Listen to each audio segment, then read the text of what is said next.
আমার মনে হয় একবার সুযোগ দিন, আমার মনে হয় এই গল্পটা, এই ছবিটা আপনাদের সবাই ভালো। বাঘা যতীন হওয়ার পর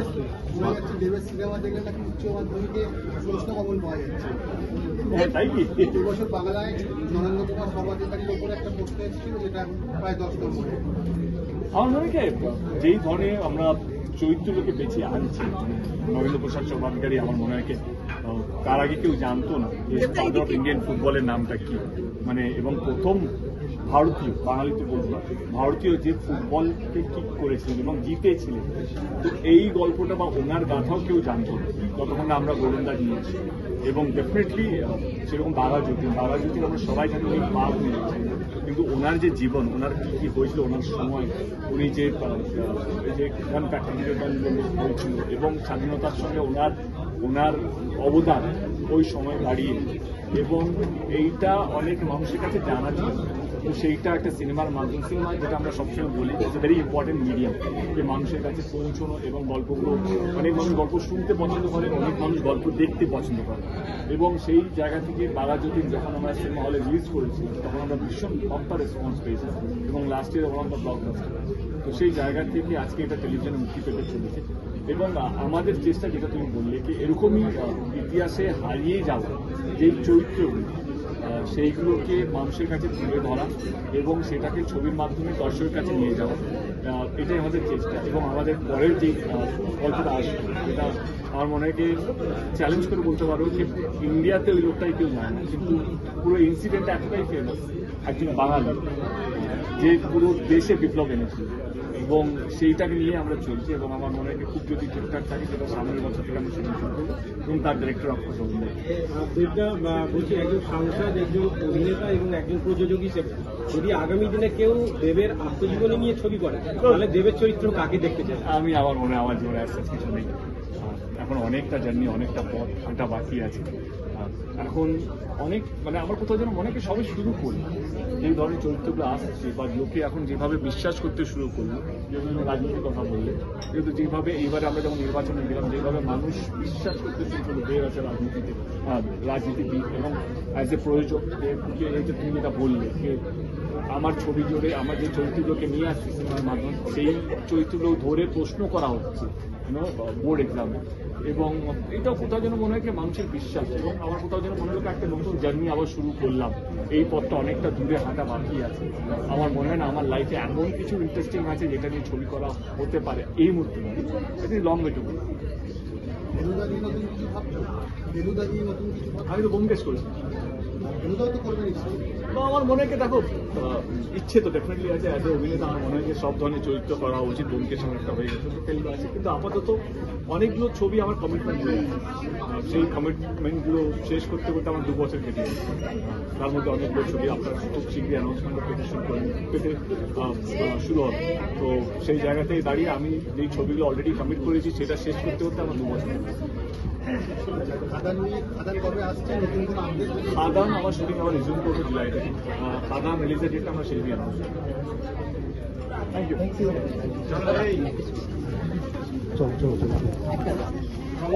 বছর আমার কাছে পুরো একটা স্বপ্নের মতোই, আমি তো ভাবতেও পারিনি। আমি সবে স্কুল থেকে কলেজে উঠছিলাম, সেই সময় আমি অডিশন দিই, এবং আমি জাস্ট ভাবতেও পারিনি যে আমি কখনো দেবদার অপোজিটে কাজ করার সুযোগ পাবো।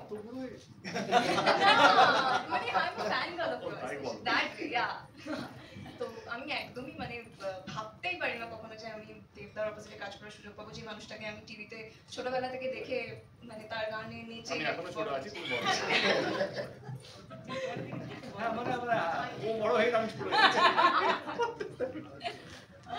হ্যাঁ, তো ডেফিনেটলি আর যেভাবে এরকম একটা ছবির পার্ট হতে পারার সুযোগ পাওয়াটা, I think it's a very big thing. So thank you so much. And definitely আমার সবাই কলেজের সবাই দেখেছে, এবং তাদের কাছেও খুবই তারাও বিশ্বাস করে উঠতে পারছে না আর কি যে এরকম ব্যাপারটা হয়েছে। তো yes, thank you so much পুরো টিমকে, আমাকে এতটা সাপোর্ট করে এই কাজটা, আমাকে এতটা হেল্প করে কাজটা করাবার জন্য। Thank you Srija, thank you so much.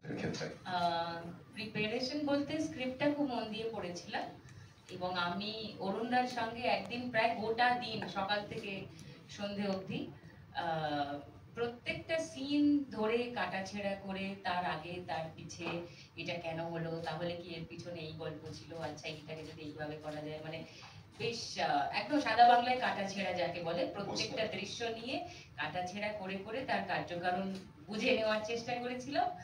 পাঠটা ঠিকঠাক মুখস্থ করেছিলাম, এই আর কি। তারপরে পাশে সুপারস্টার ছিলেন, হয়ে গেছে। থ্যাংক ইউ আমি প্রথমবার দেবদার সাথে যখন দেখা হয়েছিল, দেবদার সাথে কাজ করছিলাম ডান্স জুনিয়রে। আর ডান্স জুনিয়র কিছুদিন চলার পরে দেবদা একদিন আমাকে বলেছিল যে তোকে আমি আমার একটা ছবিতে নেব।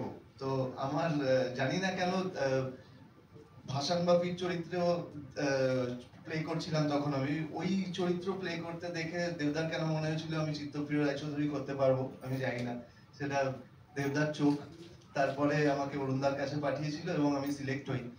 আমি ভীষণ ভাবে খুশি অনেকগুলো কারণে। সেটা হচ্ছে, একটা তো দেবদা, আমি যার ফ্যান অনেক দিন থেকে, তার সাথে কাজ করব একটা ছবিতে, এত বড় ছবিতে। আর এরকম ছবি আমি দেখে এসেছি ছোট থেকে, স্বাধীনতা সংগ্রামীদের নিয়ে আমাদের বলিউডে অনেক ছবি দেখেছি, কিন্তু আমাদের বাংলায় প্রথমবার, হয়তো আগে হয়েছে কিন্তু এত বড় স্কেলে আগে হয়নি বাঘা যতীনের মতো।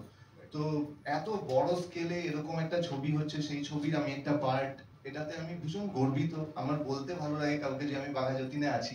এখন যেমন 23 তারিখ আসছে বাঘা যতীন স্টার জলসাতে, দুপুর 1টায় আসছে। তো আমি সবাইকে বলি যে বাঘা যতীনে আমিও আছি। তো সবাই আমার দিকে একটু অন্যরকম ভাবে তাকায়, এত বড় একটা ছবির অংশ আমি। তো থ্যাংক ইউ সো মাচ দেবদা, thank you for everything. Thank you so আবার ফিরবো ঘরে, এ জনম আমার এই মাটি ঘিরে, আসবো ফিরে স্বাধীন হয়ে,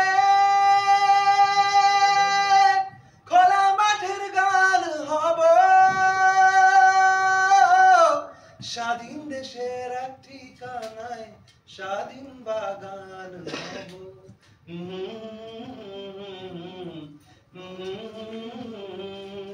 সাজে মেলা এই যে আবেগ খেলা, কে বাজাও রাগ দেশবাসী, আসবো ফিরে আজ আসি,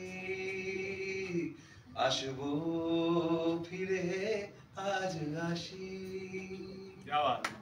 আর বেলা চোখে জলের খেলা, যেন ফিরে দেখি তোমার মুখে হাসি, আসবো ফিরে আজ আসি, আসবো ফিরে আজ আসি।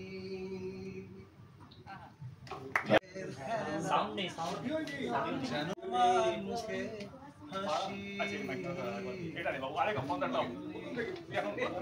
অনেকগুলো বছর কাটিয়েছে এবং দেখতে দেখতে আজকে কত 16 বছর হয়ে গেল আমাদের, 16 ইয়ার্স অলমোস্ট। তো it's a long station. I wish the channel কি বলবো super super super super success. And যারা যারা আমাকে দেখছেন টেলিভিশনে, মোবাইলে বেশি দেখা, আমিও দেখি মোবাইলে বেশিরভাগ, টেলিভিশন মোবাইল হোক বা পেপারে পড়ছেন হয়তো আপনারা আমাকে। এটাই বলবো কি, বাঘা যতীন এমন একটা সাবজেক্ট যেটা বারবার হয়তো বাংলায় হবে না, এবং আমরা যেই সম্মানটা সিনেমাতে পেয়েছিলাম, আমার কোথাও যেন বিশ্বাস কি টেলিভিশনের মিডিয়ামটা অনেক বেশি বড় মিডিয়াম। শুধু বাংলার মানুষ নয়, শুধু ভারতের মানুষ নয়, আমার মনে হয় বাংলার বাইরে বা ভারতের বাইরে যারা থাকেন, বিদেশে যারা থাকেন, তারাও বাঘা যতীন দেখতে পাবেন। বাঘা যতীন হচ্ছে আমাদের কাছে একটা ইমোশন, যেই ইমোশন নিয়ে আমরা ছবিটা বানিয়েছিলাম, এবং বাংলার বিপ্লবীদের গাথা শুধু বাঘা যতীন নয়, ওই সময়কার যতগুলো বিপ্লবী আছে তাদেরকে নিয়ে একটা গল্প বানানো, যার নাম হচ্ছে বাঘা যতীন। আমার মনে হয় যেখানে যেখানে আমার আওয়াজটা পৌঁছচ্ছে, আমার রাজ্যে, আমার রাজ্যের বাইরে, আমার দেশের বাইরে, 23শে জুন ওয়ার্ল্ড টেলিভিশন প্রিমিয়ার হচ্ছে স্টার জলসায়। আপনাদের স্ট্যান্ডার্ড টাইমটা দেখে নেবেন, আপনাদের দেশে কোন স্ট্যান্ডার্ড টাইমে আপনারা দেখতে পাবেন, সেটা দেখে নিয়ে বাঘা যতীন বাংলার একজন দায়িত্ববান প্রডিউসার বা দায়িত্ববান অভিনেতা হিসেবে বলবো কি, আপনারা আমার সব ছবি মিস করুন চলবে, কিন্তু বাঘা যতীনটা মিস করবেন না, কারণ এটার মধ্যে অনেক কিছু আছে যেটা আপনারা সত্যি গর্ব করবেন বাঙালি হিসেবে। থ্যাংক ইউ তো we are very happy that আজকে অরুণদা একদম ফিট, একদম কোচি হয়ে গেছে। ফুল আমাদের আর অরুণদাকে আর ডিরেক্টর না হিরো হিসেবে লঞ্চ করতে হবে। সুন্দর একটা গ্ল্যামার বেড়ে গেছে, একদম চকচক করছে স্ক্রিনটা। ওকে ওকে একদম ফুল দাদা, এখন ফুল নিয়ম। ফুল নিয়মে এটা মেনশন রাতে খাওয়ার কে দাদা ঘুমিয়ে পড়ে। 24 ক্যারেটের মতো চকচক করছে। আরেকটা কথা, তো 2009 লঞ্চ করেছিল না? স্টার জলসা, যেহেতু আপনারা সবাই জানেন স্টার জলসায় আমাদের ছবিটা রিলিজ হচ্ছে, ওয়ার্ল্ড টেলিভিশন প্রিমিয়ার হচ্ছে। স্টার জলসার সঙ্গে আমার দেবের অ্যাসোসিয়েশন প্রথম দিন থেকেই 2008-এ যখন ওনারা লঞ্চ করেছিলেন, আমি হচ্ছিলাম ওনাদের ফার্স্ট ব্র্যান্ড অ্যাম্বাসেডর। 2008 থেকেই স্টার জলসার সঙ্গে আমার সম্পর্ক, এবং আমরা লাস্ট দুটো সিজনও করলাম ডান্স জুনিয়র, যেটা আমি আর রোহন ছিলাম সেখানে। তো স্টার জলসা দেবের শুনলাম, একটু অভিনেতা দেবের শুনি, বাঘাযতীন করতে গিয়ে কেমন লাগে? টিচার বাঘাযতীন ইট ওয়াজ এ ডিফিকাল্ট ক্যারেক্টার, কারণ যখন আমাদের পড়াশোনা চলছিল, রিসার্চ চলছিল, আমাদের কাছে তথ্য যেটা বলছে যে 700-এর উপরে স্টিচেস ছিল যখন বাঘের সঙ্গে যখন অ্যাক্সিডেন্টটা হয়। এবারে একটা মানুষের পা নাকি এমন কামড়িয়ে খেয়ে নিয়েছিল, এমন আঘাত পেয়েছিল। এবারে আমাদের মাথায় ছিল কি একটা লোকে যদি পা, এবং যেটা অরুণদা খুব ভালো করে বলতে পারবে, আমরা আমাদের তথ্যগুলোকে সাজিয়ে রাখতে পারিনি। আমাদের ডকুমেন্টেশন অফ আমাদের স্বাধীনতা সংগ্রামী 2-3 জনকে বাদ দিয়ে আমাদের কোনো স্বাধীনতা সংগ্রামীদের ডকুমেন্টেশন নেই অ্যাজ সাচ, যে তাদের ফ্যামিলি ছবি বা তাদের কি কি কাজ করেছে। খুব 2-3 জন গবেষক তারা লিখেছে, বাট তাও খুব কম চর্চার মধ্যে রয়েছে আর কি সেই বইগুলো। এবং আমাদের মাথায় ছিল একটা লোকের যদি পা কামড়িয়ে নেয় বা এমন মাংস বলা হয়েছিল যে মাংস তুলে নিয়ে চলে গেছে প্রায়। হ্যাঁ, 1.5 বছর উনি খাটেই শুয়েছিলেন আর কি, নড়াচড়া করতে পারতেন না। তো সেই লোকটা যখন হাঁটবে সুস্থ হওয়ার পর, তো নিশ্চয়ই নর্মালি হাঁটবে না। তো আমরা পুরো ছবি জুড়ে তার একটা ওয়াক তৈরি করেছিলাম, বিফোর অ্যান্ড আফটার। তো সেইটা একটা আছে, তার বডি ল্যাঙ্গুয়েজ, তার চুল, তার যতটা কাছাকাছি, অফকোর্স 100% তো কোনো ক্যারেক্টার হতে পারে না, বাট আমরা চেষ্টা করেছি লুক থেকে আরম্ভ করে, ডিকশন থেকে আরম্ভ করে, ওই সময়কার ল্যাঙ্গুয়েজ, ওই সময়কার কস্টিউম। তো এবং ডায়লগগুলো আজকের ডায়লগ নয়, আজকের ভাষা নয়, সেই সময়কার ভাষা। এবং ওই ইমোশনটা আমার মনে হয় 2-3 দিন পর থেকে না উই অল গট কানেক্টেড, এবং উই ফেল্ট দ্যাট অনেকগুলো কাস্টিং ছিল, মানে অনেকগুলো চরিত্র ছিল। আমার মনে হয় 93 অ্যাক্টর্স ইন দ্য ফিল্ম, তার মধ্যে 4 জন হয়তো সিনিয়র, 4 জনের আমি সুযুক্তা দিয়ে হয়তো, বাকি 89 were first time newcomer, or maybe একটা দুটো ছবি করবে, বা তাদের সেরকম ভাবে কেউ চেনে না, বাট দা ভেরি ইম্পর্টেন্ট।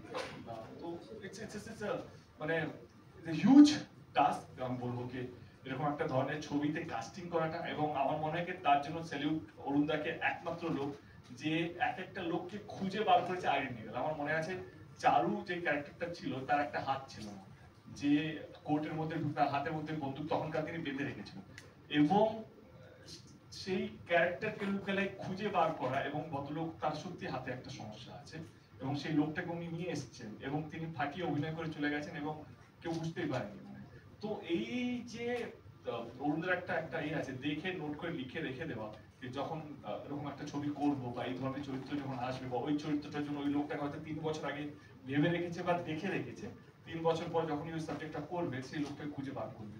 তো এইটা অরুণদার একটা গুণ। And we are very happy and we are very proud কে অরুণদা এখন ক্যান্সার ফ্রি। তো মাঝখানে 6 মাস এই অরুণদা দেবদা বাঘাযতীন করছে, তখন সেটা আমি খবর পাইনি, কিন্তু হঠাৎ একদিন রাত্রিরে খুব ইমোশনাল হয়ে, আমি হয়তো কোনো পেট্রিয়টিক ছবি দেখেছি বা কিছু, আমি একটা মেসেজ করলাম দেবদাকে যে দাদা তুমি কখনো যদি কোনো পেট্রিয়টিক ছবি করো, কোনো স্বাধীনতা সংগ্রামীর উপর কোনো ছবি করো, তুমি অন্য কাউকে নাও কি নাও, আমি একবার গান বানিয়ে ট্রাই করবো।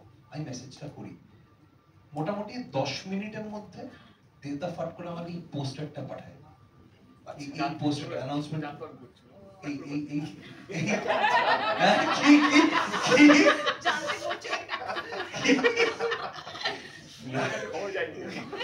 সত্যি খবর যায়নি, আমি সত্যি জানতাম না। তারপর আমি হঠাৎ করে আমার কাছে আসে পোস্টার, বাহ আমি কি করে জানবো বলো, ওই দেখো আমি কি করে জানবো বলো,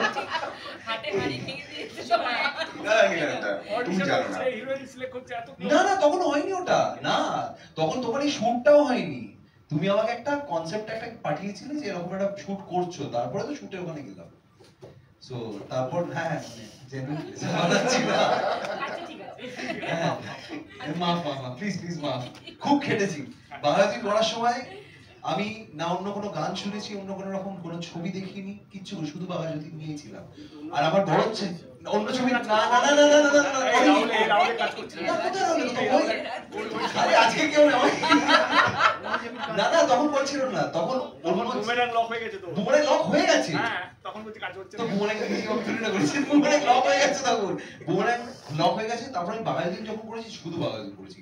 কারণ আরেকটা ছিল এই মানুষটা বিশ্বাস করেছে, তোমাকে তো বিশ্বাসটা করাতে হবে, তোমাকে তো কনভিন্সটা করতে হবে, খেটেছি তাহলে। কিন্তু সেই সময় অনেক চলছিল It's not your day. It's not my day. I rest my case.